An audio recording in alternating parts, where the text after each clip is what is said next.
Thank you very much. Let me begin by sending America's deepest sympathies to the people of Lebanon, where reports indicate that many people were killed. Hundreds more were very badly wounded in a large explosion in Beirut. Our prayers go out to all the victims and their families. The United States stands ready to assist Lebanon. We have a very good relationship with the people of Lebanon, and we will be there to help. It looks like a terrible attack. I also want to provide the latest on Tropical Storm Isaias.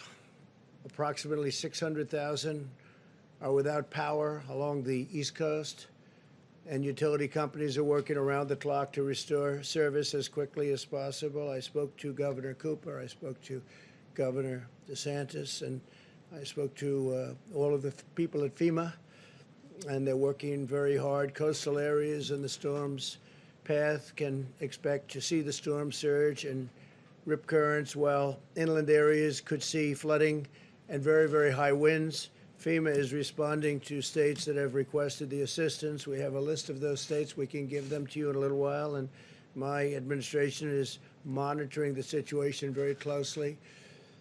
We have the military on guard, but we have FEMA is there in all cases. Corps of Engineers is ready if needed. The Army Corps of Engineers, very talented people. I urge everyone in the storm's path to remain alert and to follow the guidance of your state and local authorities. I now want to update you on the path forward having to do with the China virus. Before I do that, I want to give you some numbers, which are rather spectacular, that just came out. The manufacturing index of the Institute for Supply Management, that's ISM, most of you know it by ISM, increased for the third month in a row, rising nearly 2 points in July to 54.2. That was fantastic. The highest reading since March of 2019. This is remarkable considering the survey was conducted throughout July and showed significant improvement despite the Southwest, in particular, virus hotspots. The ISM measures, and it's a very strong measure, of new orders rose 5 points in July to 61.5, and its highest reading that would be since September of 2018. That's a big number. Since the April low, new orders are up over 34 points, which is the largest increase in the history of the ISM, dating back all the way to 1948. So 34 points, that's the largest since 1948. Similarly, the ISM's measure of production is up 35 points from its April low to a reading of 62.1, which is the largest three-month gain in over 70 years. That's some number. These were somewhat surprising, but I've been saying we're doing well, and those numbers are really spectacular. Automobile sales, likewise, are a key factor in the resurgence of manufacturing. Since the March low of 8.8 million units, with sales and all of the numbers that are going up stunningly, it's 65% increase since then to 14.5 million units, which is a massive number. The great strength and great news is really for states like, in particular, Michigan and Ohio, South Carolina, Pennsylvania, very good, Florida, a little bit. These are great numbers, record-setting numbers. The strength in new car sales is also evident in the used car market, where soaring demand, literally soaring demand, is putting upward pressure on the used car prices. This is a leading indicator of the motor vehicle industry. The need to restock depleted shelves will further galvanize the factory sector, and we think very substantially based on the numbers. We're very happy with these numbers, and I think most people are anywhere from surprised to shocked by these numbers in a very positive way. Economy-wide inventories crashed at a near $320 billion annualized rate last quarter, crash in that case means a good thing, not a bad thing. That's the largest drop ever on record, ever. Home builder sentiment likewise is soaring, as our home sales sentiment is now higher than last year, and new homes recently made a 13-year high. So we have a 13-year high in new home construction.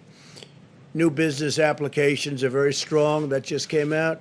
The widely followed Atlanta Fed GDP, and it's something that they have just come out with now, forecasts the new data point and incorporates it into quarterly estimates. It looks like it's showing a 20% annualized growth in the current quarter.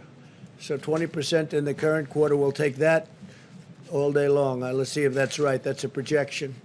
So we'll see if that's right. The Atlanta Fed, very respected. The virus, back to that, we are continuing to monitor and monitor in particular hotspots across the south, southwest, and the west. And we're seeing indications that our strong mitigation efforts are working very well, actually, especially to protect those who are most at risk, which has really been our primary focus for ever since we've gotten to understand this horrible, horrible plague that's been unleashed in our country by China. As of yesterday, cases are declining in 70% of the jurisdictions compared to 36% last Monday. That's a big, big number. 11 out of 13 states with the positive rate above 10% have seen a decline in daily cases since mid-July. In other states, the data suggests that the need for continuing vigilance always is strong, even though the numbers are getting very good. States that have a test positivity rate between 5 and 10%, and in the states with the lowest positivity rates, we also see slight increases in daily cases in a couple of them. We must ensure that these states do not become new flare-ups, so we're watching them very, very closely. Fortunately, thanks to substantial improvements in treatment and the knowledge we have gained about the disease itself, the recent rise in cases has not been accompanied by a significant increase in deaths. Fatalities nationwide are at roughly half the level of the April peak. So the number of deaths or fatalities are at half the level. One is too much, one death, because this should have never happened to us. It should have been stopped very easily by China in Wuhan. Thanks to our major advances in treatment, we've seen vast improvements in recovery rates across all age groups. Compared to April, mortality rates are 85% lower among individuals aged 18 to 69 and 70% lower among individuals over 70 years old. We've also made significant strides in sheltering those at highest risk, especially the elderly. Approximately 85% of all current cases are individuals under the age of 65. Just getting some very accurate numbers on this. And these are people who are generally at a much lower risk of complications. Since the pandemic began, nearly half of all fatalities have been at nursing homes or assisted living centers. That's an incredible statistic when you hear that number. This data underscores that the best path forward is an aggressive strategy focused on protecting Americans at highest risk. As we race toward the development of a vaccine, we must continue to take extraordinary precautions to shield the elderly, and we're doing that. We're doing that at a level that we've never even dreamt possible, both with testing and with common sense. And those with underlying conditions, especially the elderly with the underlying, whether it's heart or diabetes, they seem to be the two most predominant conditions that cause tremendous problems, while allowing those at lowest risk to carefully return to work and to school. Where embers flare up, we must engage immediately, and that's what we're doing. This is the science-based approach, and that's good with us, working very hard on that. An extended lockdown would fail to target resources at the highest risk populations while inflicting massive economic pain, long-lasting damage on society and public health as a whole. So there won't be lockdowns, but we watch specific areas. We're very careful, and we're putting out embers. We're putting out flames. When you look at what's happening with Miami, and the numbers are going down, but Florida is going down very significantly. Texas and California are going down rather significantly. On telemedicine, as we discussed the last time, and as I said numerous times during this day, it's an incredible thing that's happening. A central part of our effort to protect the elderly is to greatly expand access to telehealth so seniors can be treated from the safety of their homes. And that's what's happening. The number of Medicare beneficiaries using telehealth increased from roughly 14,000 a week to nearly 1.7 million. So from 14,000 to 1.7 million per week in total. 10 million Medicare beneficiaries have accessed telehealth services since the pandemic began. That's a tremendous thing that's happened with telehealth. As we shelter those at high risk, we are also pouring every resource at our disposal into the development of therapies and vaccines. 2 vaccine candidates are currently in the final stage of clinical trials, with several more vaccine candidates entering phase 3 in the coming weeks. And you've read and seen what's happened today. Today's news was very exciting. Through Operation Warp Speed, we're also mass producing all of the most promising vaccine candidates, and we're determined to have a vaccine very quickly. We think we're going to have something very soon. We have great companies. These are among the greatest companies in the world. But right now, they don't like me so much because I'm forcing them to drop drug prices, prescription drug prices, very massively. Some of these companies are involved in that. Some of them aren't. We're having you'll see a tremendous drop in price. We're using favored nations. We're using the rebates. We're using everything. So long I've heard about how wealthy the middlemen are. They call them the middlemen. And they are very wealthy. Nobody even knows who they are, but they're very wealthy people. And we're doing the rebates. We're doing purchases from other countries, like Canada, which buys drugs for much less money than the United States is allowed to under a very bad system. I don't call it archaic. I call it bad because it's meant really for drug companies to get higher prices. But under the system of matching that we have, if Germany has a pill for 10 cents and ours is $2, we're allowed to say we want favored nations and we want the pill for the same. The same as the lowest country in the world. If they sell to one country lower than anybody else, that's the price we're going to get. Drug companies aren't too happy about that. Big pharma. We've also dramatically accelerated the availability of plasma therapies, steroid treatments, antivirals, and other therapies to treat the illness. Today, the NIH, very exciting, announced that they're beginning the trial of 2 new antibody treatments, which will take place in 40 cities across the country. We're going to move very quickly. Results look very good already, incredible results. More than 230 clinical trials for potential treatments are underway, and we've secured 500,000 courses of treatment for remdesivir. We're really doing a job with it, and it's helping a lot of people. That's why you see the fatalities and mortality numbers looking very good, relatively speaking, that is. But that's for American hospitals through the month of September. So we have remdesivir at a very high level for hospitals through the month of September. That's big news. The United States also is far and away the most robust testing capacity in the world. Testing has been incredible, what we've been able to do. Nobody's even close. Since March 12th, we've increased daily testing by 32,000%. How's that? 32,000%. Somebody would say that must be a typo. It's not a typo. 32,000%.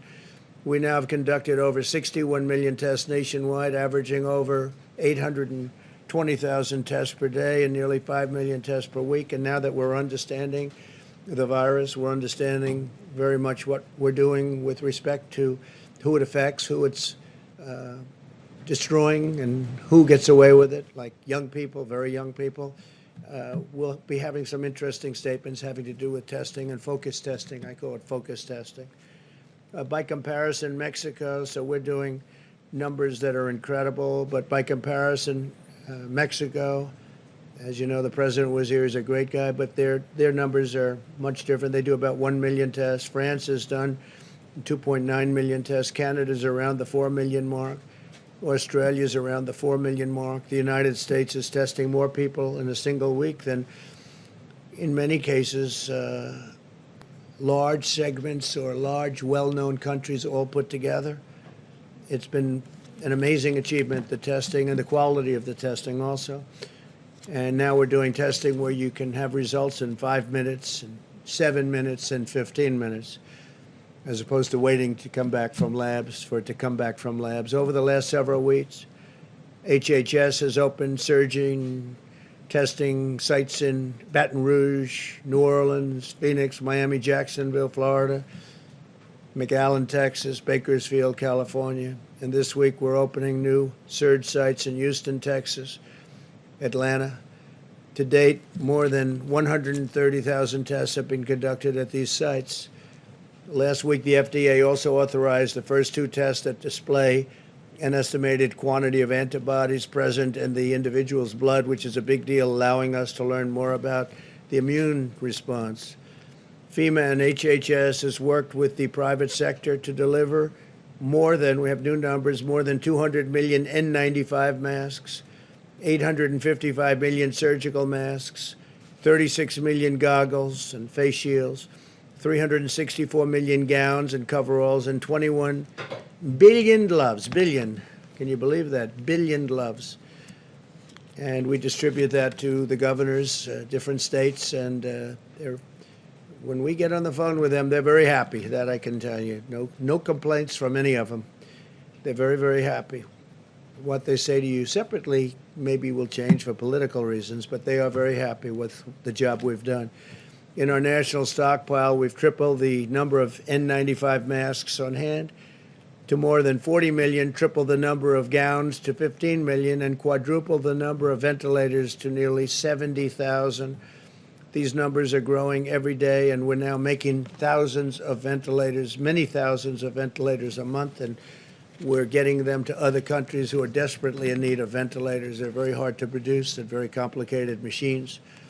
So we're fully stocked here, and we've made sure that every state is fully stocked, but we're getting them to a lot of countries that need help. We'll continue to work with the governors and local authorities to help them ensure significant hospital capacity, protective equipment, supplies, and medicine. I'm more confident than ever that we will get a vaccine very soon, and we will defeat the virus. And I want to thank you all for being here. We'll take a few questions. Yeah, please. Yeah. I wanted to ask you about Kodak. You had a big announcement the other day about getting Kodak into the pharmaceutical business, but the SEC is now investigating what happened. Can you say a word or two whether you think that there might have been some kind of a problem in terms of how those arrangements were made? Is there any grounds for concern from your perspective? No, I don't know. I wasn't involved in the deal. The concept of the deal is good, but I'll let you know. We'll do a little study on that. We'll find out. Okay. If there is any problem, we'll let you know about it very quickly. But I wasn't involved in it.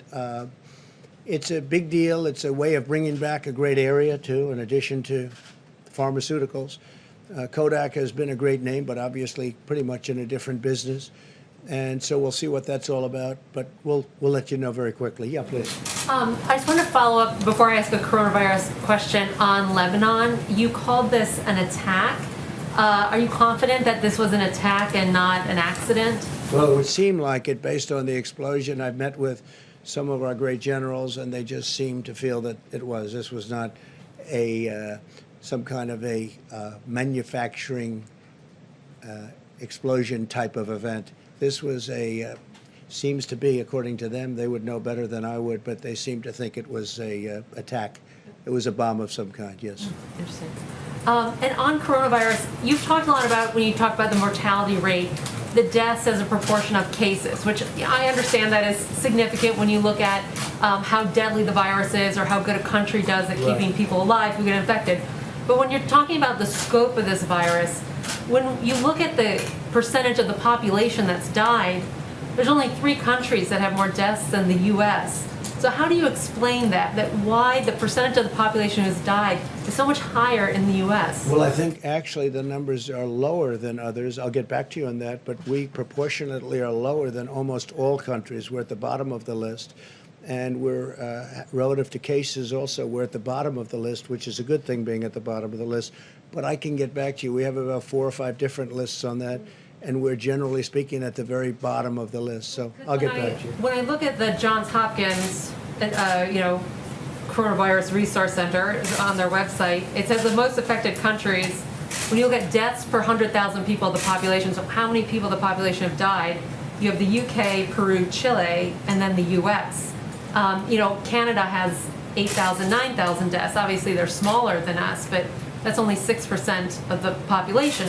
That's 6% of our total cases. So why aren't the deaths so much higher in the U.S.? Well, a lot of our numbers were based on the New York had a very tough time, as you know, New York, New Jersey, that area. And when you take them out, just as an example, take a look at Florida relative to New York. That's not to say anything wrong with New York. It was just a very tough place. People are close together. It's crowded. It's not easy. But when you take that out, our numbers are among the lowest. And even with it in, I will get back to you, but we have among the lowest numbers. They've done a fantastic job on it. Yeah. Go ahead. Yes, Mr. President. I would like to ask a question about the election, but one thing on unemployment first. Are you considering taking executive action to extend or rather reinstate the unemployment benefits that expired last week if Congress can't get a deal by the end of the week? Yes. And as a general point, what rate then would you want in there? A percentage or flat rate? We are looking at it. We're also looking at various other things that I'm allowed to do under the system, and such as the payroll tax suspension. And so we're allowed to do things. We're talking with the Democrats. They seem to be much more interested in solving the problems of some of the Democrat-run states and cities that have suffered greatly through bad management. I mean, really bad management. So that seems to be where they're looking for $1 trillion to help out with cities that are run by Democrats, in some case radical left Democrats, that have not done a good job. I appreciate today the Wall Street Journal said very good things, that we did a great job in Portland by having our people go in, Homeland Security, Chad Wolf and the folks. We went into Portland, and we've done a great job, and they had that in an editorial that we really won that situation. But we want the whole, we did save the courthouse. The courthouse was going to be burned down or knocked down. It was in tremendous danger. We went in, we took care of it, and we appreciated what the Wall Street Journal said. As far as the various things that I may or may not sign, I may not have to sign. I mean, progress is being made, as you know very well, in the Hill. We'll see what happens. But I have the right, including the payroll tax suspension. We may do some things. We want to take care of the eviction problem. People are being evicted very unfairly. It's not their fault. It's China's fault. It's not their fault. And people are being evicted, and we can do that with an executive order. So if we don't get, and we want to do it relatively quickly. I mean, even from the standpoint of COVID, people get evicted and then they go into shelters, and there are thousands of people in the shelters. And this is not a time, you never want to be in a shelter, but this is not a time to be in a shelter with the COVID. They catch it, they get it, and it's no good. So I may have to do something on evictions too, because the Democrats amazingly don't want to do it. We offered them short-term deals, and we offered them lots of alternatives, but so far, the only thing they really want to do is bail out states that have been poorly managed by Democrats. Okay? And if I could on the election, sir, can I? President Trump, on the sale of TikTok, you're basically arguing that the U.S. government is going to collect a cut from of a transaction, including 2 companies, in which it doesn't hold a stake in. That's unprecedented. That's never happened in U.S. history before, and the administration has offered very little explanation about how that's going to work. Can you back your statement up and provide specifics about how Did you that say would work? that's impressive? Did you actually use that term? I said it's unprecedented. Oh, well, it's almost the same thing. Not quite. I like it. I like impressive. I like impressive. Not quite. Close. So TikTok. TikTok is very successful. It does tremendous business in the United States. People are riveted by it. I mean, I have many friends, when they saw that announcement, they're calling. I think their kids love it. They don't, because they don't get to see their kids anymore. But they are. It's an amazing thing, whatever it may be. And I told Microsoft, and frankly others, if they want to do it, if they make a deal for TikTok, whether it's the 30% in the United States or the whole company, I say it's okay, but if you do that, we're really making it possible because we're letting you operate here. So the United States Treasury would have to benefit also, not just the sellers. And I said, inform. Very simple. I mean, we have all the cards because without us, you can't come into the United States. It's like if you're a landlord and you have a tenant, the tenant's business needs a rent. It needs a lease.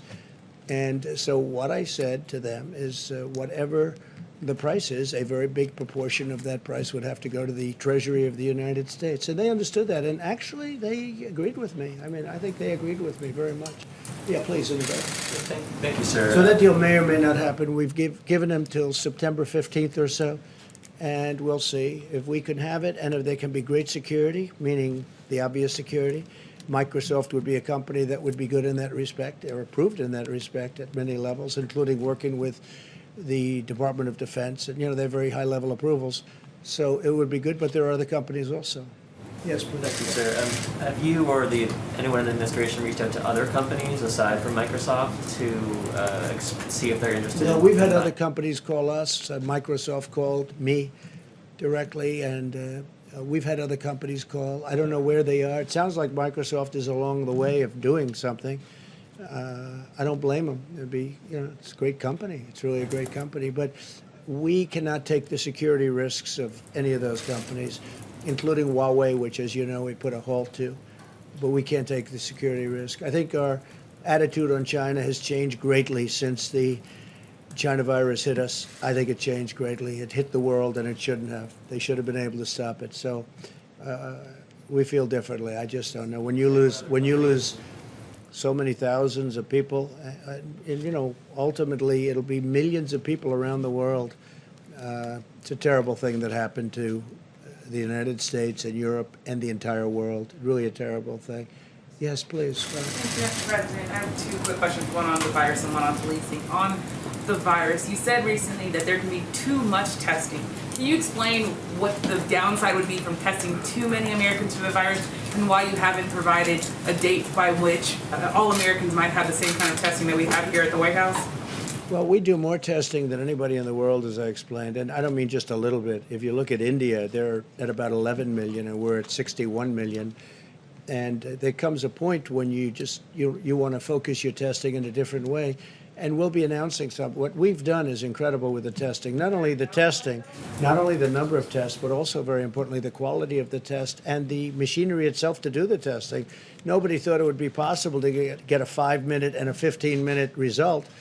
That's a very accurate result, and we do with Abbott. Abbott Laboratories has done a great job. Many of these companies have done an incredible job.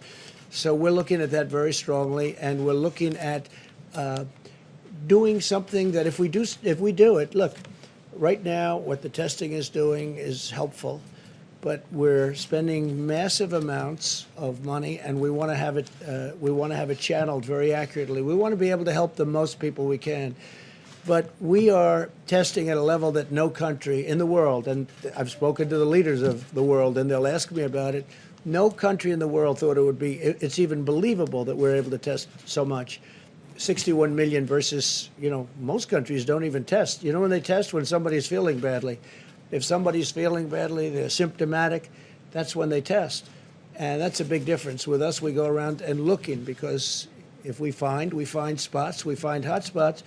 One problem is, from the standpoint of the media, we end up with far more cases than we would normally show. So it's, you know, as I called it the other day, and a statement, I said it's called media gold. You know, for the media, it's gold.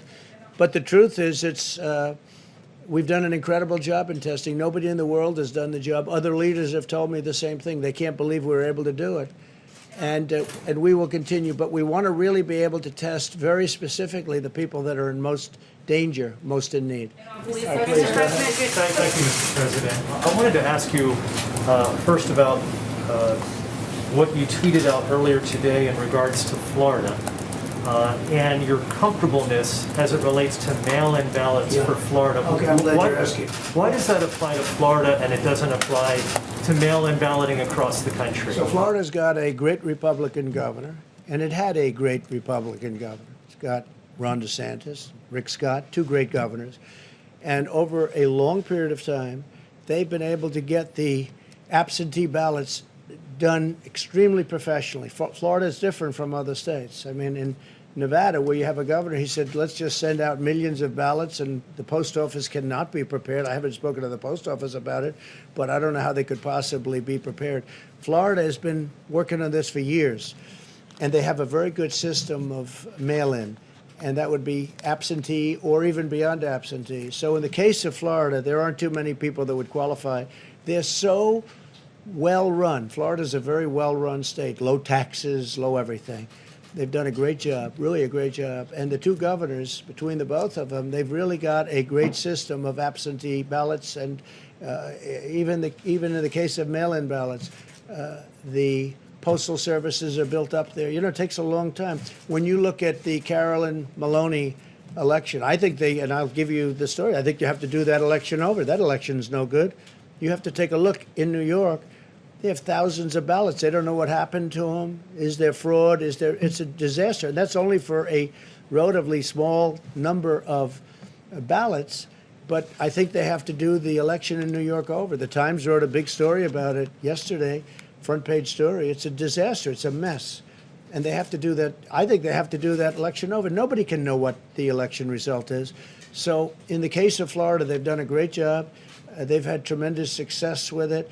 But they've been doing this over many years, and they've made it really terrific. So for Florida, you can mail in your ballots. You don't have to go. In maybe a couple of other states, they've worked out a system. But this took years to do. This doesn't take weeks or months. In the case of Nevada, they're going to be voting in a matter of weeks. And you can't do that. I can't imagine the post office could do it. All of a sudden, they're supposed to be dealing in millions of ballots. But Florida's done a great job, and we have total confidence that if you mail in your ballot in Florida, it's going to matter. Thank you all very much. Thank you. Thank you very much. What about in other states? Would you encourage voters in other states to request ballots and mail-in ballots?